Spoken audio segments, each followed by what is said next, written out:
Hello बच्चों, आज मैं आपके लिए लेके आया हूँ नीट के पॉइंट ऑफ व्यू से एक बहुत ही मज़ेदार क्वेश्चन। मज़ा ही आ जाएगा।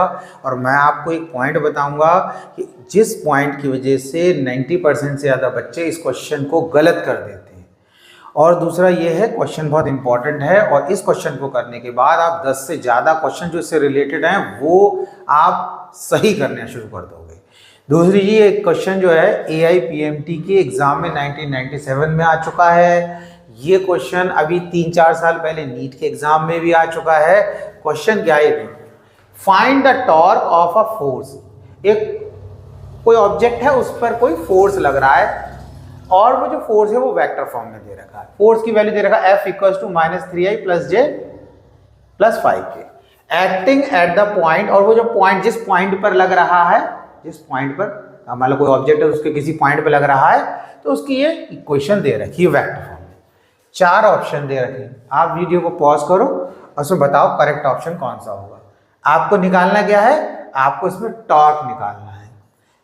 उसके बाद में आपको आंसर बता दूं। कर लिया? Very good. जिन बच्चों ने ऑप्शन डी करेक्ट बताया है उनका आंसर सही है। ये देखो, अभी कैसे आया इसका मैं सोल्यूशन आपको बताता हूं। देखो क्या होता है, मैं आपको ये बताया, मैंने पहले कहा था, मैं आपको बताऊं गलती क्या करते हैं। जब हम या बच्चे इस क्वेश्चन को याद करते हैं तो वो याद करते हैं टॉर्क का फॉर्मूला। टॉर्क का फॉर्मूला याद करते हैं फोर्स इनटू डिस्टेंस या परपेंडिकुलर डिस्टेंस। फॉर्मूला तो ऐसे याद कर लेते हैं। एग्जाम में जब वो क्वेश्चन देते हैं तो वो भी क्या करते हैं, इस क्वेश्चन में पहले फोर्स दे देते हैं। देखो पहले फोर्स दे रखा है और उसके बाद ये आर यानी कि ये जो वेक्टर फॉर्म में दे रखा है परपेंडिकुलर डिस्टेंस, वो दे देते हैं। अब बच्चे को पता है कि अगर हमें इस क्वेश्चन में को सॉल्व करना है वेक्टर फॉर्म में, तो वो सोचता है कि हमें क्रॉस प्रोडक्ट करना है एफ और आर का, क्रॉस प्रोडक्ट करना है। लेकिन यहीं पर उससे गलती हो जाती है। गलती क्या होती है?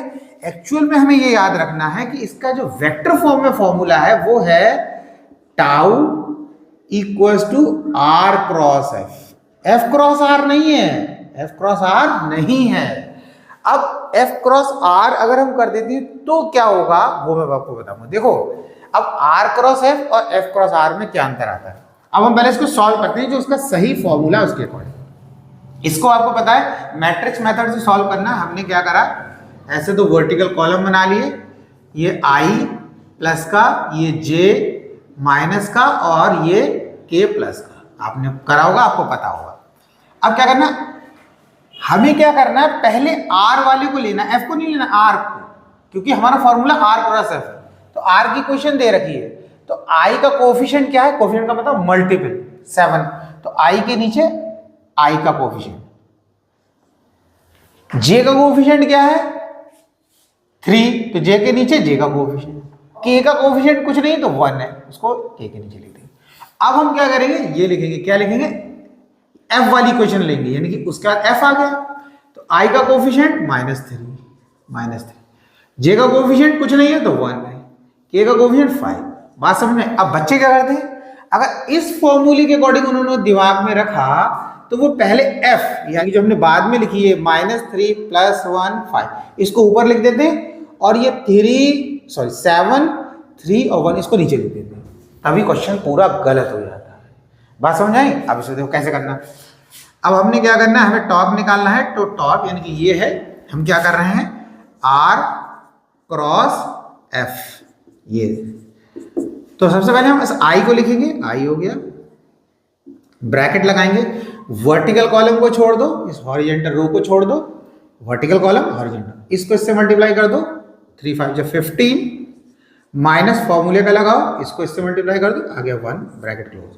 फिर इस -j को लिखो, -j हो गया, ब्रैकेट लगाओ, वर्टिकल कॉलम को छोड़ो, हॉरिजॉन्टल इस रो को छोड़ो, इसको इससे मल्टीप्लाई कर दो, 7 5 35 -3 1 जा 3। अब ये माइनस का है, ऑलरेडी एक माइनस है, तो यहाँ क्या हो जाएगा, प्लस का। फिर इस k को लिख देना है, प्लस का k लिख देना है, ब्रैकेट लगाना है, वर्टिकल कॉलम को छोड़ना है, हॉरिजॉन्टल रो को इस वाली को छोड़ देना है, इससे कुछ नहीं करना है। अभी बची 4 डिजिट हमारे पास, 7 1 जा 7 -3 3 जा 9, माइनस का आएगा, तो इधर माइनस ऑलरेडी है, प्लस हो जाएगा।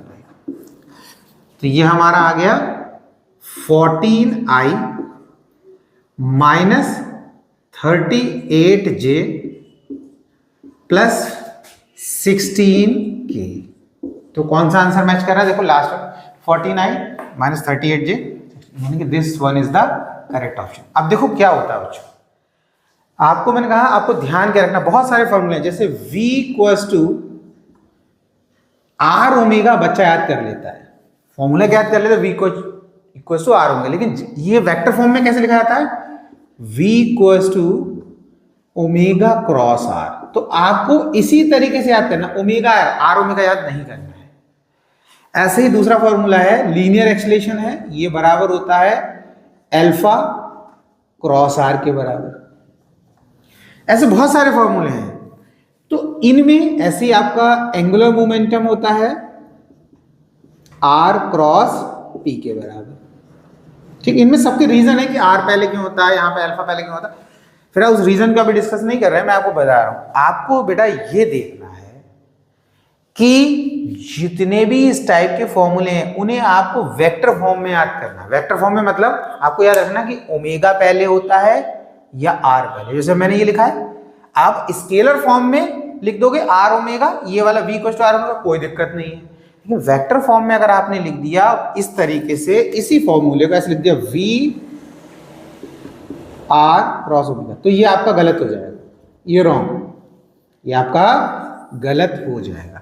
तो आपको याद ही ऐसे करना, v equal to omega cross R होता है, a equal to alpha cross R होता है, l equal to R cross p होता है। इससे क्या रहेगा, जब आप मैट्रिक्स मेथड को लगा के इस क्वेश्चन करोगे तो पहले अगर आपको v निकालना है, ओमेगा आर दे रखा है तो ओमेगा की इक्वेशन पहले लिखोगे, उसके बाद आर की। a निकालना है तो आप अल्फा की इक्वेशन पहले लिखोगे, फिर आर की। तो जैसे मैंने आपको क्वेश्चन समझाया। अभी हमने क्वेश्चन कौन सा करा था, जो कि टॉर्क पर बेस्ड था। तो देखो उन्होंने क्वेश्चन में क्या दे दिया, f पहले दे दिया, r बाद में दे दिया, लेकिन हमने क्या करा, इस r वाली इक्वेशन को लिया, इसमें i j के कोफिशिएंट को पहले लिखा और उसके बाद इस f की क्वेश्चन में जो i j के कोफिशिएंट है उन्हें बाद में लिखा, क्योंकि हमारा एक्चुअल फॉर्मूला है r क्रॉस f। तो ये इंपॉर्टेंट पॉइंट था। इस तरीके से जितने भी क्वेश्चन है जो क्रॉस प्रोडक्ट पे बेस्ड है, उसमें ध्यान रखना कि पहले कौन सी क्वांटिटी आ रही है, उसी के अकॉर्डिंग आपको याद करना है। तो अगर आपको इस वीडियो से कुछ सीखने को मिला हो तो आप चैनल को सब्सक्राइब करें। नेक्स्ट वीडियो में मिलेंगे।